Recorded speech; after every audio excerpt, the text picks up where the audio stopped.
The orange drift smelled like burned metal and something close to rotting fish, but not quite. Junho had been to worse places, not many, but a few. He walked through the main corridor of the station with his hands in his jacket pockets and his eyes moving slowly from one side to the other. Everything here was loud. Vendors called out from behind their stalls. Machines hummed and rattled. Beings of a dozen different species pushed past him without looking at him, which was fine. He preferred it that way. Junho was not a big man. He was average in almost every way. Average height, average build, a plain face that people forgot within minutes of meeting him. He had short black hair, with a few gray strands near his temples that had shown up 3 years ago and never left. He was 34 years old. Hamwadi, he ran a salvage operation with his older brother Dano, and together they owned a mid-sized cargo vessel called the Haesong. It was not a beautiful ship, but it worked, and it was theirs. They had come to Oran Drift for engine parts, specifically a set of secondary cooling coils that fit the Haesong's older model drive system. The parts were rare now because the manufacturer had stopped producing them 6 years ago, but places like Oran Drift always had something. You just had to look. Dano was back at Base 7, watching the ship. He didn't like stations like this one. He said they made his stomach hurt. Junho thought that was fair. Oran Drift sat at the very edge of human-explored space, technically inside neutral territory, which meant it belonged to no government and followed no single law. It was a trading post, a junkyard, a gambling hall and a courthouse all pressed together into one spinning metal structure that had been built and rebuilt and patched so many times that no one was really sure what the original structure had even looked like. Humans were not common here. Junho had seen 2 others since arriving. A young woman buying spare parts 2 stalls down from him, and an older man eating something from a paper bag near the docking corridor. They had exchanged the small nod that humans sometimes gave each other in places where they were the minority. A nod that said, "I see you. I am also far from home." Junho found a parts dealer 3 levels down from the main corridor, a wide, flat-bodied alien called a Tressie who communicated mostly through a translation box clipped to his collar. The Tressie had the coils. They were used but functional. Yet the price was too high. Junho spent 20 minutes bringing it down to something reasonable, paid, and tucked the parts under his arm. He should have gone back to Base 7. He took a wrong turn instead. It wasn't dramatic. He simply misread the corridor markings. The symbols on Oran Drift were a mix of 6 different languages, and they changed depending on which section of the station you were in. He walked for 2 minutes before he realized the corridor had gotten quieter. The noise of the market had faded. The lighting was different here, dimmer with a yellowish tint that made everything look slightly sick. There was a smell, too, something sharp and biological that Junho couldn't identify. He slowed down. At the end of the corridor was a large open bay. The doors were not locked. There was no sign saying he couldn't enter. He stepped inside slowly, and it took him a few seconds to understand what he was looking at. Cages, not small ones. They ran along the walls in 2 rows, each one tall enough to hold a full-grown adult of several different species. Most of the cages had beings inside them. Some were sitting, some were lying down. Some stood perfectly still with their eyes fixed on nothing. There were tags on the cages, small printed tags with numbers and symbols, the kind you'd see on cargo containers. Junho stood very still. He had heard that slave trading happened in neutral space. Everyone had heard that. It was the kind of thing people mentioned in passing and then moved on from, because it happened far away and involved species and political systems that most humans had never interacted with. It was distant and abstract, or it was not something you walked into by accident on a Tuesday afternoon while carrying a bag of cooling coils. He should have turned around. Part of him knew that. This was not his business. He was a salvage contractor. He fixed ships and hauled metal. He had no weapons, no authority, and no plan. He was one man in a corridor at the edge of known space. He didn't turn around. He walked slowly along the row of cages, keeping a few meters of distance. Most of the beings inside didn't look at him. A few turned their heads when he passed. One pressed itself against the far wall of its cage and went very still, like an animal that had learned that drawing attention was dangerous. Then he reached the last cage in the row. There were 2 of them inside. Both were large, nearly 2 meters tall, and with gray-scaled skin and a build that suggested they had been built for physical combat. Their clothing was torn and dirty, but had once been something else, something that still held the shape of armor or a uniform even in its ruined state. One of them, younger, with a scar running from the corner of his jaw down to his collarbone, was sitting against the back wall with his knees drawn up and his eyes closed. The other one was standing. She stood at the front of the cage with her hands at her sides. Her scales were darker than her companions, almost charcoal gray, and her eyes were a deep amber color. One of those eyes had a thin scar crossing through the brow above it. She was looking directly at Junho. He met her gaze without meaning to. She didn't look desperate. She didn't look afraid. She looked like something that had been through a long fire and come out on the other side, and was now simply waiting to see what came next. There was a stillness to her that felt different from the stillness of the others in the cages. They were still because they had given up. She was still because she had decided to be. She leaned slightly forward. When she spoke, her voice was low, barely above a whisper. Her trade tongue was formal and slightly accented, the kind of pronunciation that came from learning a language academically rather than by ear. Each word was precise. "Please," she said, "purchase us, human." Junho stood there. He didn't speak. He couldn't think of anything to say that wouldn't sound stupid. He looked at her for a long moment, at the tag on her cage, at the dried blood on the sleeve of her ruined uniform, at the amber eyes that were watching him with a calm that he found, somehow, more unsettling than tears would have been. Then he looked at the younger one against the wall, still asleep or pretending to be. The scar on his jaw was recent, a few weeks old maybe. Junho turned and walked back out of the bay. He walked back through the dim corridor, found the main passage again, and followed it all the way to Bay 7. The Haesong sat where he'd left it, gray and reliable and familiar. He stepped inside, put the cooling coils down on the workbench, and sat on a crate. Dano found him there 10 minutes later, not moving, staring at the floor. "Did you get the parts?" Dano asked. "Yeah," Junho said. "Good price?" "Decent." Dano looked at him for a moment. "What happened?" Junho didn't answer right away. He thought about amber eyes. About the word please, spoken with more dignity than most people managed when they were asking for nothing at all. "I found something," he said. "I need to tell you about it." Dano listened without interrupting, which was unusual for him. He sat across from Junho on the other crate and kept his eyes on his brother's face the whole time. When Junho finished talking, Dano was quiet for a moment. Then he stood up and walked to the small kitchen at the back of the ship and came back with 2 cups of instant coffee. He handed one to Junho and sat back down. "No," Dano said. Junho wrapped both hands around the cup. "I haven't asked anything yet." "You're about to." Dano looked at him steadily. He was 4 years older than Junho, broader in the shoulders, with the same plain face but more lines in it. He had always been the careful one. Not the one who checked twice and thought 3 times before doing anything. He was good at his job because of it. "You're sitting on that crate looking like you looked when you were 16 and you wanted to bring home a stray dog. Except this is not a dog, Junho. This is a slave market on a lawless station at the edge of explored space, and we are 2 men with a salvage license and a bank account that is not impressive." "I know that." "Then you know we can't do anything." Junho drank his coffee. It was bad coffee, the kind that tasted like it had been made from a powder that was itself made from a description of coffee rather than actual coffee. He had been drinking it for years. He barely noticed anymore. "I looked at the tags on the cage," he said, "before I left. The symbols on the tag. I recognized the species classification." Dano frowned. "And?" "They're Velthari." Dano's expression shifted slightly. He knew the name. Everyone in the salvage business who operated near the outer systems knew the name. The Velthari had been, a warrior species. Highly organized, militarized, extremely territorial. 3 years ago, they had gone to war with the Karathi Dominion and lost. Not gradually, badly.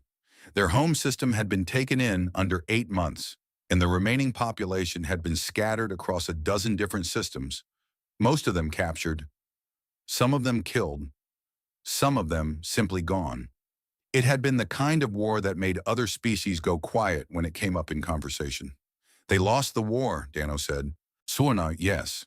So they're classified as a subjugated race under the GCA. Yes. Junho set down his coffee cup and pulled out his personal data unit. He had spent the walk back from the cage bay doing what he always did when something bothered him. Research. Under Galactic Commerce Accord law, subjugated class beings can be held as property. That's the legal framework the traders here are using. But there's a clause. He turned the screen so Dano could see it. Any registered commercial entity, that means us, can purchase a subjugated class being under a contracted labor agreement. It's called Article 9C. It was written to give the practice a cleaner name. But the way it's written, once a commercial entity takes custody of a being under Article 9C, the terms of the contract are governed by the purchasing entity's home jurisdiction. Dano stared at the screen. He read slowly, carefully, the way he read everything. Then he looked up. Our home jurisdiction, he said, is the Republic of Korea, which is a signatory of the UN Outer Worlds Charter, which does not recognize the legal ownership of any sentient being. Yes, Junho said.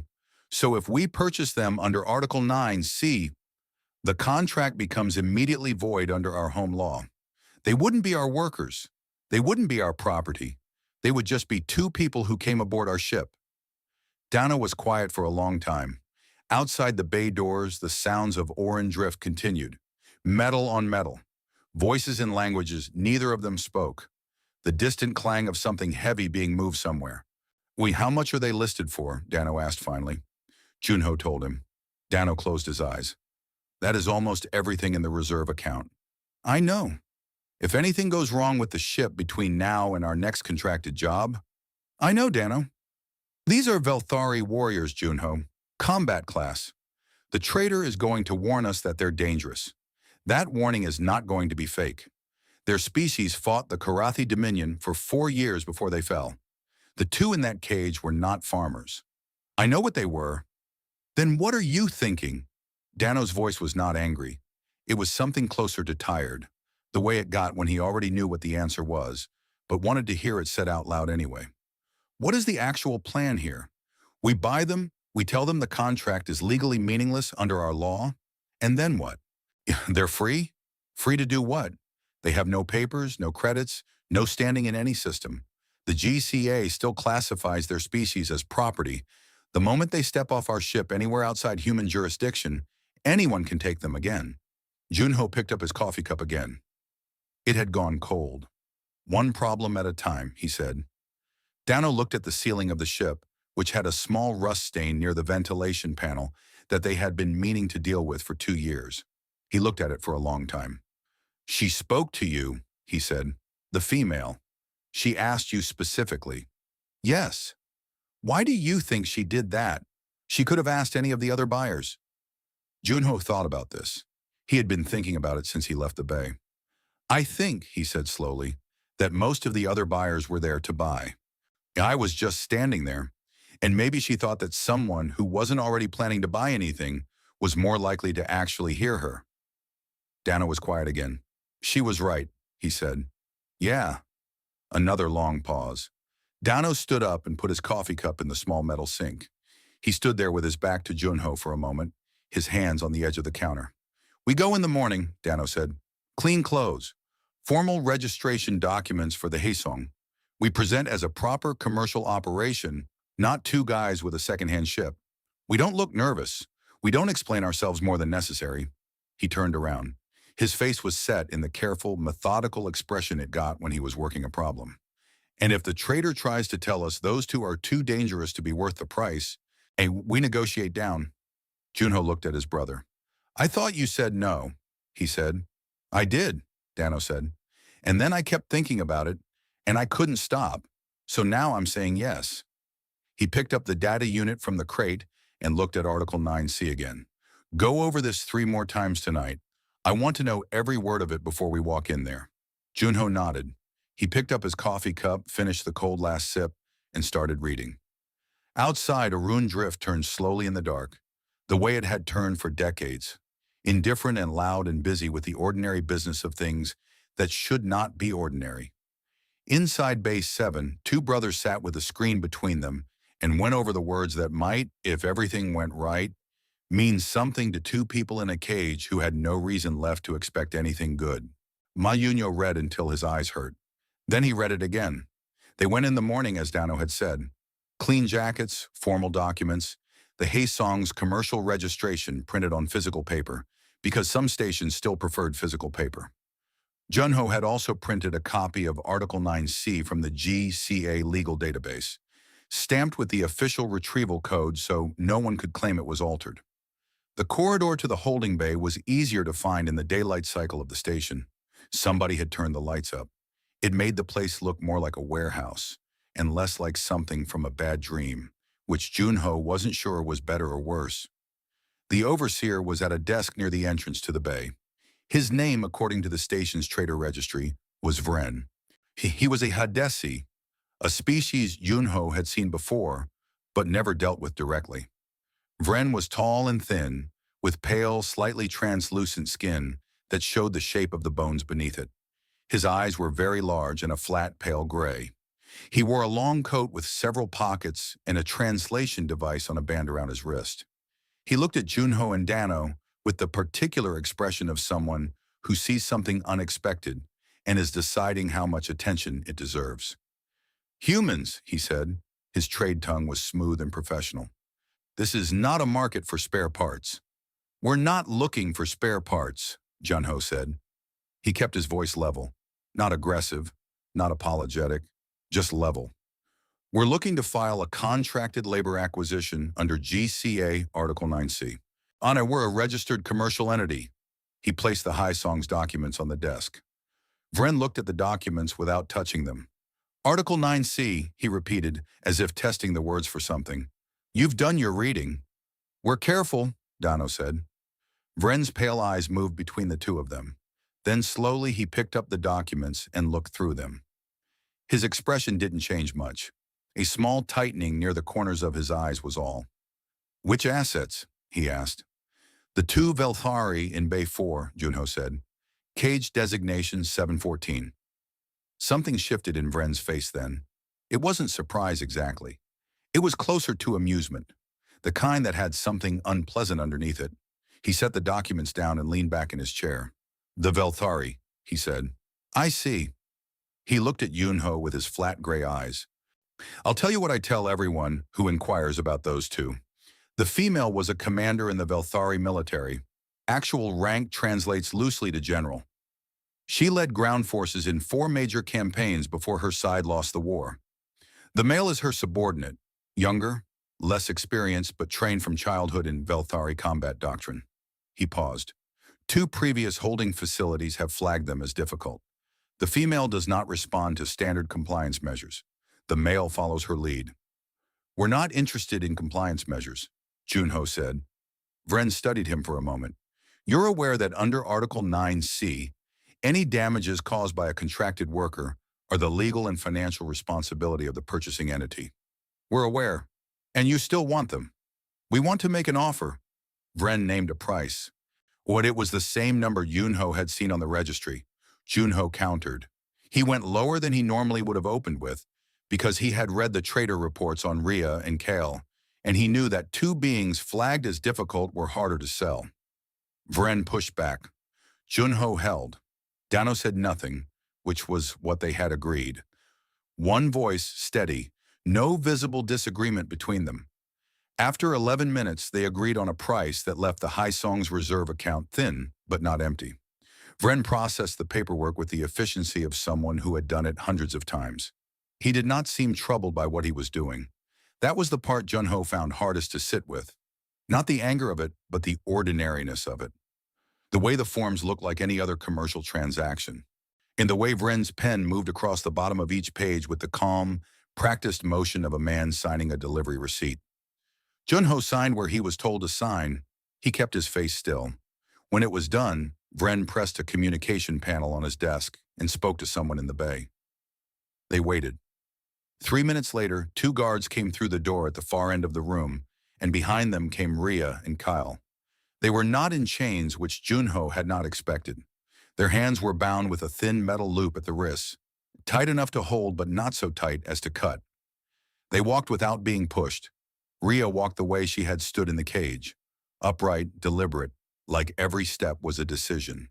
She saw Junho immediately. Her eyes held his for a moment and then moved to Dano, then back to Junho. Her expression gave away nothing. The younger one, Kyle, looked around the room with quick, careful eyes, cataloging everything without making it obvious that he was doing so. Vren gestured to the guards who removed the wrist bindings. He handed Junho a card with a code on it, the official transfer confirmation. "They are your contracted workers," Vren said. He looked at Rhea with something that was not quite respect and not quite contempt, but lived somewhere between the two. "Good luck." Rhea did not look at him. The four of them walked out into the corridor together. Junho in front, Dano beside him, Rhea and Cal a few steps behind. No one spoke until the noise of the station closed around them and the door to the holding bay was no longer visible. Then Rhea spoke. "What do you want from us? All human." Her voice was the same as it had been in the cage. Low, formal, precise. There was no fear in it, but there was a wariness that sat just beneath the surface of every word. The kind of wariness that had been built up slowly over a very long time. Junho thought about how to answer that. He had thought about it last night, actually. He had come up with several answers that were true, but that sounded either too grand or too small. He went with the small one. "Right now," he said, "help me carry these engine parts back to Base 7. We bought them yesterday, and I've been lugging them around since." Silence. Then Kale, quietly, said something in his own language to Rhea. Junho didn't understand the words, but the tone sounded like a question. Rhea looked at the bag of cooling coils sitting near Junho's feet, where he'd set it down to sign the documents. She looked at it for a moment. Then she reached down, picked it up, and carried it. They walked back to Base 7 through the noise and the crowds of Orin Drift. A former general, a trained warrior, a careful older brother, and an unremarkable salvage contractor carrying papers that said one thing and meant another. Junho walked and said nothing and thought that the hard part had not yet started. He was right about that, but at least it had started. The High Song left Orun Drift 4 hours after the purchase was finalized. Junho filed the departure forms, Dano ran the pre-launch checks, and nobody said much until the station's docking lights were behind them and the dark of open space filled the front windows. Nala, the journey to Ganmen Station, the nearest human-affiliated port where Junho intended to deal with the paperwork side of things, was 6 days at the Haesong standard travel speed. 6 days was a long time to be in a ship with two people you didn't know and who had no particular reason to trust you. Junho showed them the ship. It didn't take long. The Haesong was not big. There was the cockpit at the front, the main living area in the middle with the table, and the small kitchen and the 2 couches that had seen better years, the cargo hold at the back, and 2 small side rooms that were officially listed as crew quarters. The rooms each had a fold-down bed, a light panel, and a narrow shelf. That was it. "These are yours," Junho said, gesturing to the 2 rooms, "for the trip." Cal looked inside one of the rooms. It was clean and small. He turned to Rhea and said something in their language. She replied with 2 words that sounded flat and final. He nodded and went inside. Rhea stood in the corridor for a moment. "You expect labor from us," she said, "in exchange for the rooms." "No," Junho said. "The rooms are just rooms. You can help with the ship if you want to. You don't have to." She looked at him the way she had looked at him through the bars of the cage. Steady, measuring, not particularly warm. "You paid a significant amount for us," she said, "and you want nothing." "I want to get to Ganmen without anything breaking," Junho said honestly. "But that's not your job." She said nothing more. She went into the second room and closed the door. The first day was quiet. Rhea stayed in her room for most of it. Trikale came out after a few hours and sat at the table while Junho was going over the ship's maintenance log. He sat across from Junho without asking, which Junho took as a good sign, and looked around the main area with those careful, cataloging eyes. "This is a human ship," Kale said. "It is. It is smaller than I expected. Most human ships are." Kale considered this. "On our ships," he said, "the crew spaces were separate from the workspaces. There was a clear line. You ate in one place, you worked in another. Here everything is in the same room. We only have 2 people on the crew, Junho said. A bigger layout would just mean more walking. Kyle seemed to find this logical. He looked at the data unit sitting open on the table. What are you reading? Maintenance records. The cooling system I installed yesterday is slightly different from the original spec. I want to make sure the pressure tolerances are matched up. You installed it yourself? Yes. You are the mechanic? I'm the mechanic, the pilot, the cargo handler, and the cook. Dano does navigation, communications, and the accounts. Junho looked up from the screen. We're a 2-person operation. Kale thought about this. On a Velthari military vessel, a ship this size would have a crew of 12. Each role would be held by a specialist. That's a better system, Junho said. We just can't afford it. Something almost like a smile moved across Kyle's face. It was brief and careful, like something he wasn't sure yet was safe to show. Then it went away. Over the next 2 days, Akel began helping with small things. Not because anyone asked him to, but because he seemed to be the kind of person who became restless when he was idle. He helped Dano run cable checks. He figured out the Haisong's basic systems faster than Junho expected and started monitoring the pressure readouts on the cooling system without being asked, which meant Junho could stop checking it every 3 hours. Ria was different. She came out for meals. She sat at the table and ate and did not talk much. She was not rude about it. She simply didn't speak unless spoken to, and even then her answers were short. She watched everything. She watched how Junho and Dano moved around each other, how they argued about small things and dropped those arguments quickly, how they divided the work without ever seeming to discuss it. She watched, and she said nothing, and Junho let her watch. On the 4th night, he found her in the narrow passage between the cargo hold and the main area. She was standing at the small porthole there, the only one on the ship that faced directly out to the side rather than forward, looking out at the stars. Junho almost turned back, but she had heard his footsteps, and she didn't move away from the porthole, which he took to mean she wasn't asking him to leave. He stood a few steps behind her and looked out the porthole too. The stars at this distance looked the same as they always did, cold and still and very far away. My people believed, Ria said without turning around, that we were the finest warriors in this part of the galaxy. We did not say it the way some species say it, as pride. We said it the way you might say a fact. Well, we had the evidence. We had never lost a war. Not in 300 years. Junho said nothing. Then the Karathi came. She was quiet for a moment. We fought them for 4 years. 4 years, and we did not win. We did not lose slowly either. At the end, we simply stopped. Our command structure was gone. Our home system was taken. There was nothing left to coordinate around. She paused. 4 years? That's a long time to keep fighting, Junho said. It is the longest we had ever fought anyone. She turned from the porthole then and looked at him. In the low light of the corridor, her scales were almost black, and her amber eyes were very clear. You said humans fought the Karathi. Our colonies near the Outer Rim had some conflicts with them, yes, about 40 years ago. How long did it take? Junho thought about the phrasing. He could soften it. He decided not to. 11 months, he said, including negotiation time. Ria looked at him. The silence lasted long enough that he could hear the hum of the ship's drive in the walls. 11 months, she said. Yes. We lasted 4 years. Yes. She turned back to the porthole. He couldn't see her expression anymore, just the back of her head and the set of her shoulders. How? She asked finally. The word came out quiet, and it sounded like it cost her something to ask it. Junho leaned against the wall. Honestly, I was 7 years old when it happened, so I only know what the history records say. But from what I've read, the Karathi expected us to fight the way other species fight them, head-to-head, force against force, trying to win the military exchange. He paused. We didn't do that.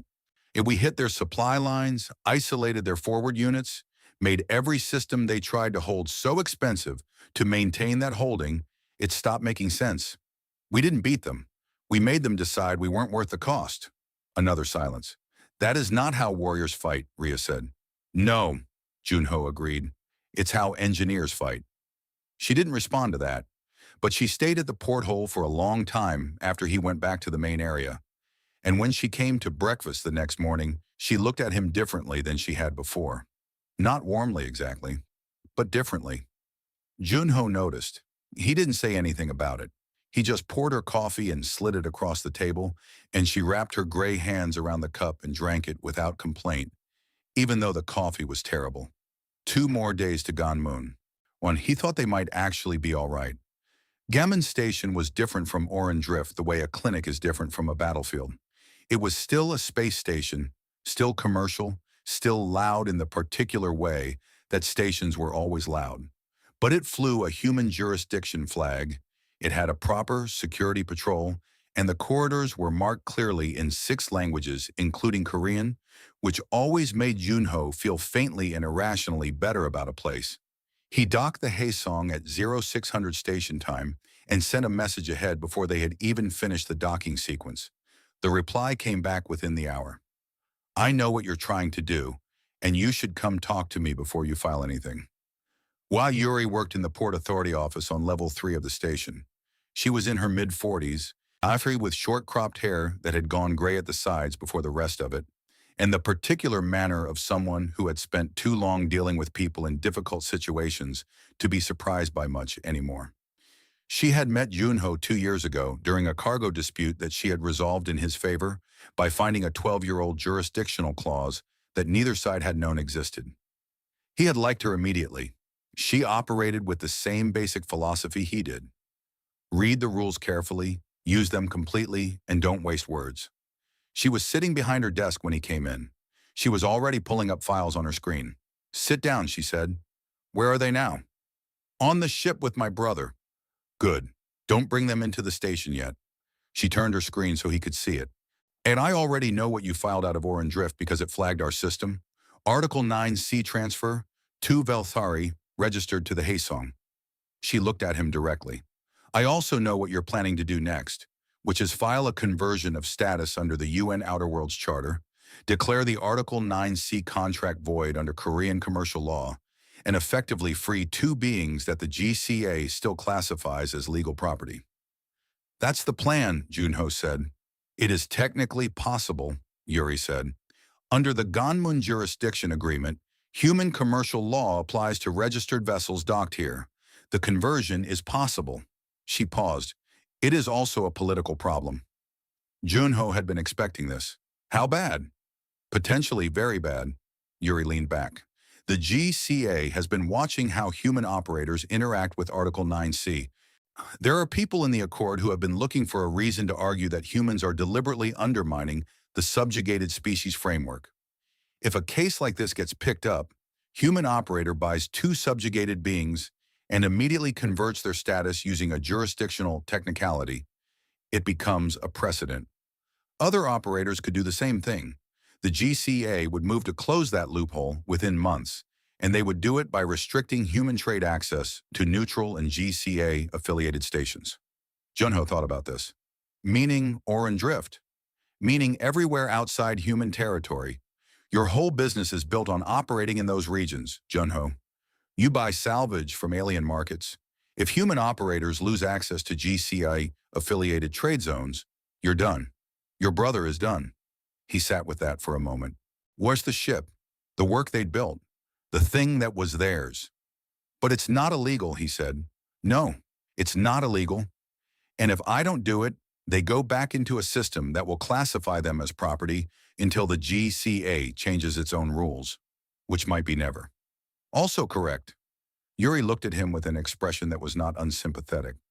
I am not telling you not to do it. I am telling you what it costs. You asked me once, during that cargo dispute, why I went to the trouble of finding that old clause when I could have just let the case go to arbitration. Do you remember what I told you?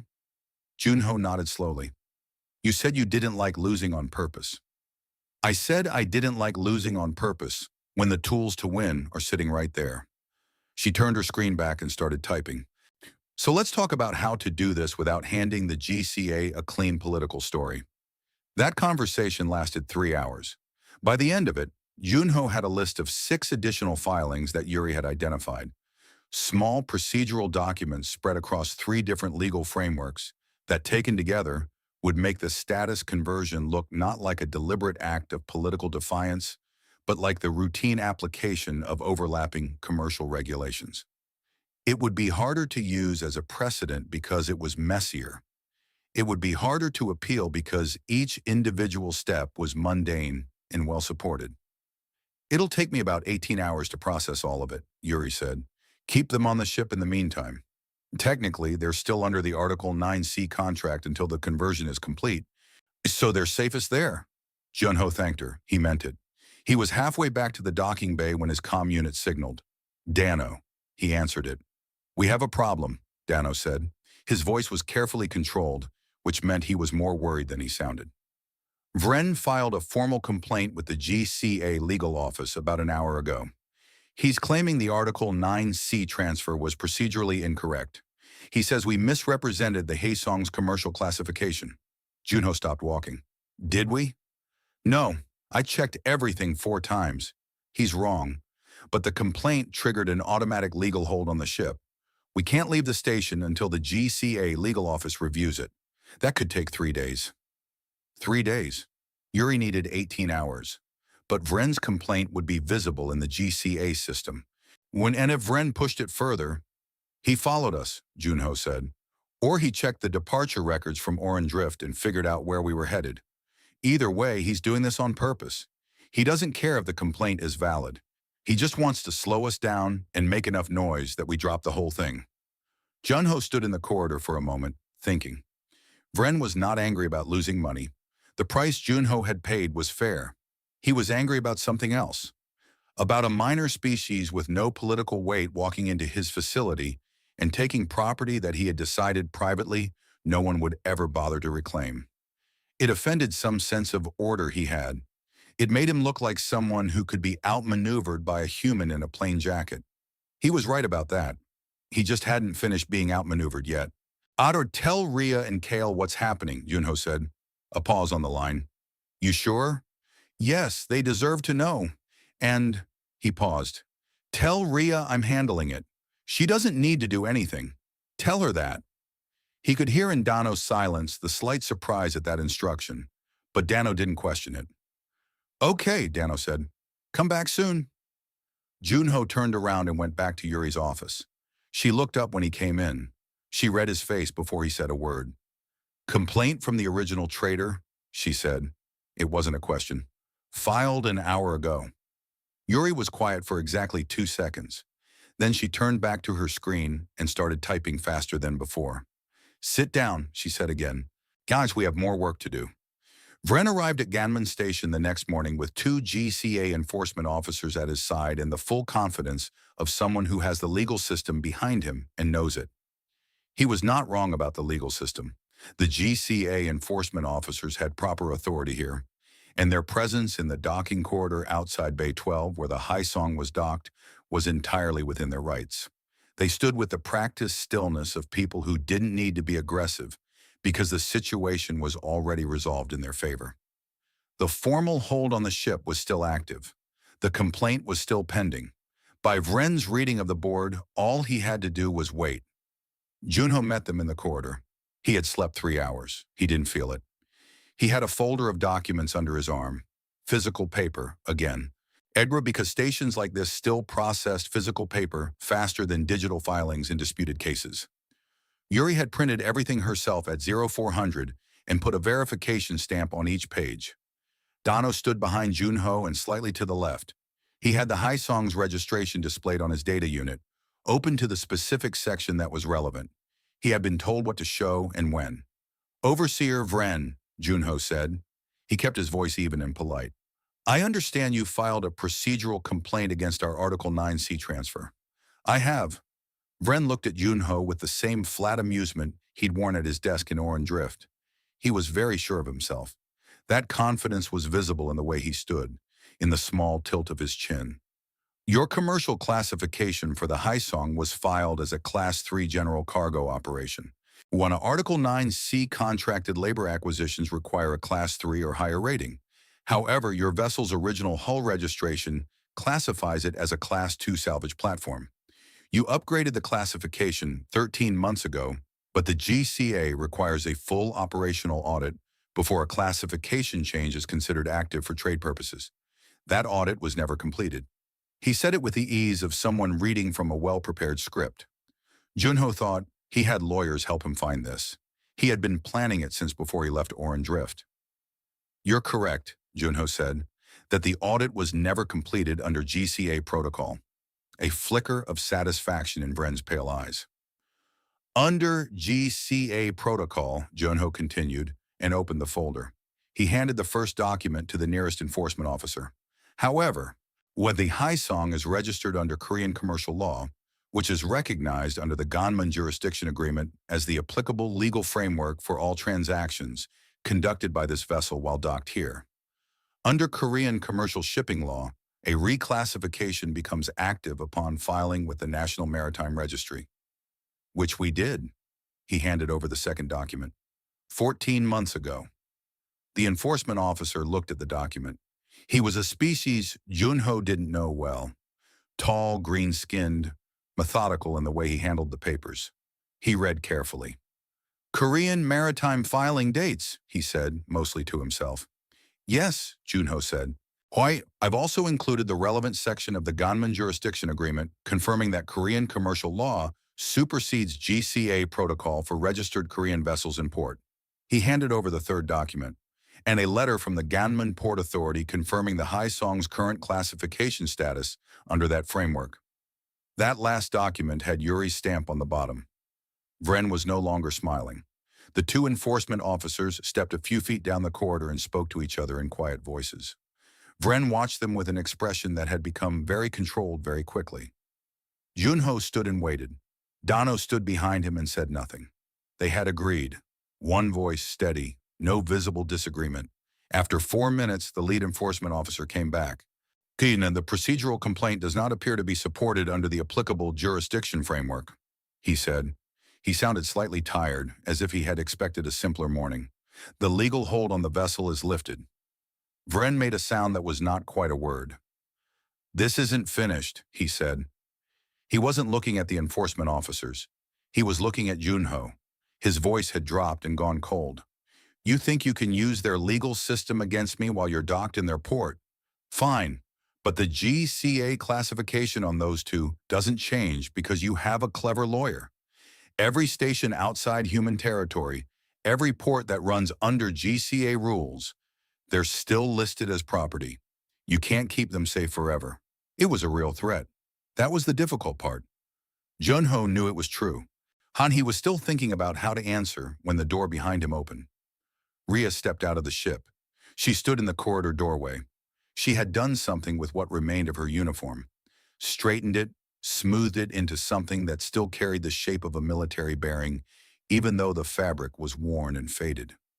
She stood the way she had stood in the cage, with her back straight and her hands at her sides. And she looked at Vren with amber eyes that were absolutely clear. Kale came out behind her and stood at her left shoulder, one step back. He was quiet. He did not look nervous. Rhea looked at Vren for a long moment. Then she looked at the two enforcement officers. She said nothing. She didn't have to. The simple fact of her standing there, out of the ship, on her own feet, without chains and without being told to, was a statement. Vren's eyes moved from her to Junho. Any action against them, while they are contracted workers registered to the Haisong, Junho said quietly, constitutes interference with a commercial labor asset under active contract.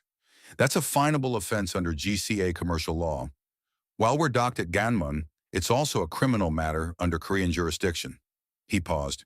And if you'd like to pursue the larger argument about their long-term status, I'm happy to do that through the formal GCA legal review process, which I understand takes between 8 and 22 months. Vren stared at him. The corridor was quiet.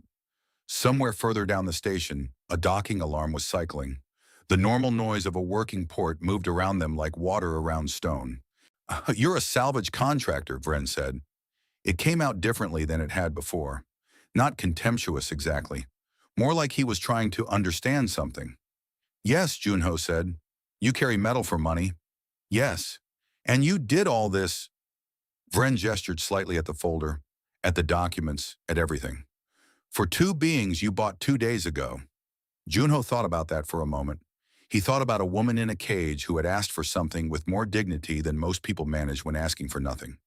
He thought about the look in her eyes, not desperate, not afraid, just waiting to see what came next. Someone asked me too, he said simply. Vren had nothing to say to that. He looked at Junho for another moment. Then he turned and walked away down the corridor, the two enforcement officers falling into step behind him. His back was very straight. It was the back of someone who had not gotten what he came for and knew it. Junho let out a breath. He turned around. Ria was still standing in the doorway of the ship. She was looking at him with the measuring, careful look that he had come to recognize as her version of paying close attention. Kyle, behind her, said something in their language to Dano. Quiet, wondering. Dano didn't understand the words. He looked at Yunho for a translation. Yunho didn't know their language either, so he just shook his head. Later, after everything was processed and Yuri's filings were stamped and the conversion documents were signed and Ria and Kel were no longer under any legal framework that applied here, anyone's property, Yunho asked Kel what he had said. Kel thought about how to translate it. So I said, he told Dano, that I had never seen a human fight before. Dano blinked. We didn't fight. Kyle shook his head slowly. He looked at the folder of documents still sitting on the table, at the printed pages with their stamps and dates and clause numbers, at the quiet, ordinary-looking machinery of it all. Yes, he said. You did. The documents were real. Junho had read each one 3 times before he handed them to Ria and Kale. He wanted to be sure. He didn't want to give them something and then have it fall apart because of a word he had missed. He sat across from them at the table in the Haisong's main area.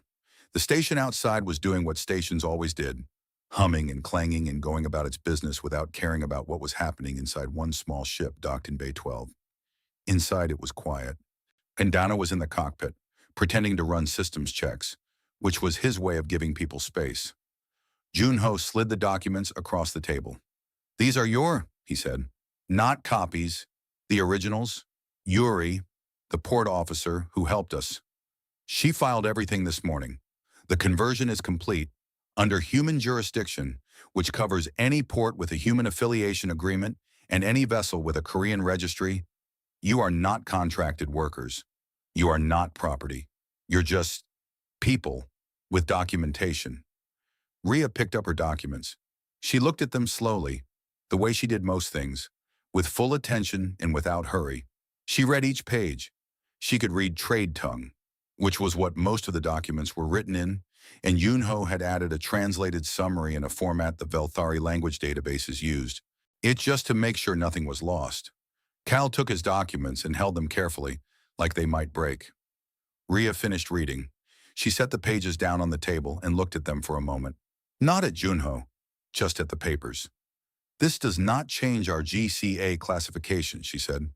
No, Junho said. Not yet.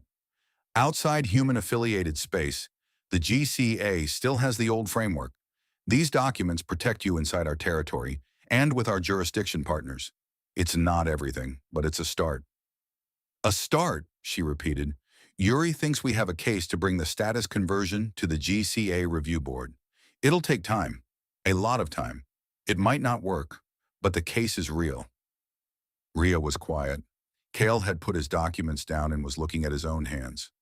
Large, gray-scaled, one still marked with faint lines from the wrist bindings. He curled his fingers slowly and then straightened them, like he was remembering they were his to move. Junho didn't push. He let the quiet be quiet. After a while, Kale looked up. I would like to stay on the ship, he said. It came out simply, without ceremony. If that is allowed. Junho looked at him. Why? Kyle thought about it with the honest, considering manner he had for most questions. I have nowhere else to go that would be safe.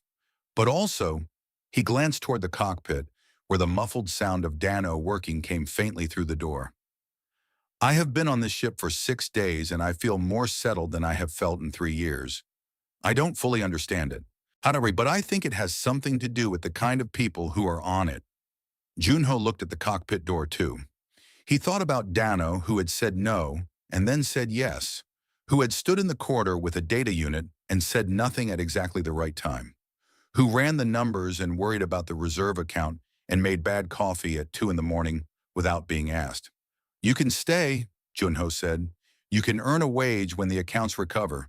In the meantime, you already know the cooling system better than I do. Cal nodded once. That was that. Ria stood up. She stood at the end of the table, holding her documents, and she looked at Yunho for a long moment. He met her eyes and waited. I am going back, she said. Junho had expected this. To find your people. What is left of them? And they are scattered, sold to different systems, held in different facilities, processed under different legal frameworks. Some may be beyond finding. She paused. But I know where several holding networks operate. I know the trade routes they use. I know which GCA-affiliated stations look away from the practice, and which ones have enforcement staff that can be worked with. She looked at the documents in her hand. And now I know something about paperwork. Junho almost smiled. A little. It is more than I knew before. She set the documents on the table and straightened them into a neat stack with the precise, deliberate movements of someone who had handled military briefing documents for years. You asked me 6 days ago what I expected when I asked a human to purchase us. You didn't answer, Junho said. Dean, I know. She looked at him directly. I expected to be taken somewhere else. I expected that the situation would be different, but not better. I had been purchased before, and it had never been better. She paused. I did not expect this. She gestured slightly with one hand.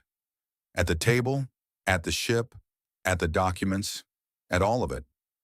I know, Junho said quietly. Ria picked up her documents again.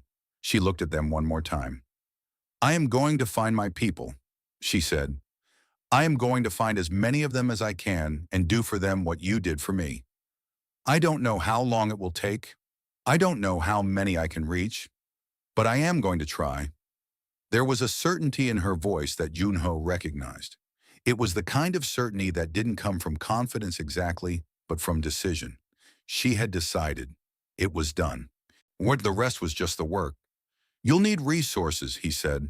Credits, transport, documentation templates. The GCA's legal filings are publicly accessible, but navigating them takes time. Ria looked at him. You could stay with the ship, he said. For a while. We take contracts in that region sometimes. We know the routes. He kept his voice careful and level, not pushing. You'd have a platform, legal cover. Someone who knows how to read trade law at 3 in the morning when you need it. The silence that followed was the longest one they had shared. Ria looked at him the way she had looked at him in the cage. That first time. Measuring him, reading him, deciding what was true about him. But it was different now. Before she had been looking for whether he was safe. Now she was looking for whether he was worth it. Emery's salvage contractor, she said slowly, the same words Vren had used. But her tone was completely different. With good documentation, Junho said. Something moved across Ria's face. Not quite a smile. Something quieter and more careful than a smile. The expression of someone who had been through enough to know that good things could be true, but that it was still wise to hold them gently until you were sure. She said, perhaps. Dano appeared in the cockpit doorway, apparently done pretending to run checks. He looked at the three of them at the table, at the documents, at the expressions on their faces. Are we staying or going? He asked. Junho looked at Ria. Ria looked at her documents. Then she tucked them carefully into the inside pocket of her jacket, close to her chest, and looked up at the front window of the Haesong, Akron where the stars were visible beyond the station's docking arms. Still and cold and very far away, the same stars they had always been. Going, she said. Dano nodded. He went back into the cockpit without further comment. Cal got up from the table and followed him, already asking about the departure sequence. Yunho sat for a moment longer in the quiet of the main area.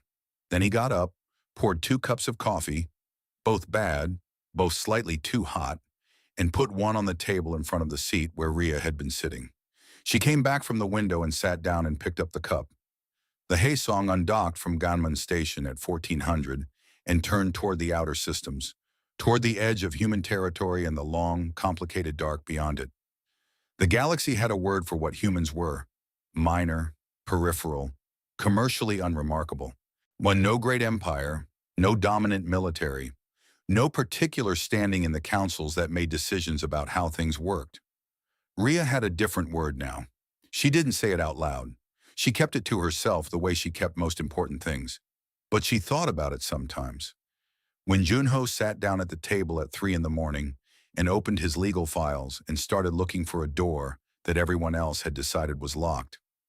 When Dano checked the numbers for the 4th time, not because he enjoyed it, but because he was afraid and did it anyway.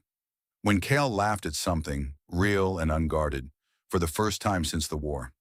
The word was dangerous, not in the way warriors were dangerous, in a different, quieter, more thorough way. The kind of dangerous that was hard to fight because it didn't look like a fight. The kind that came at you through paperwork and bad coffee, and a plain-faced man who couldn't walk away from a whisper. The stars moved past the window of the Haesong. They kept going.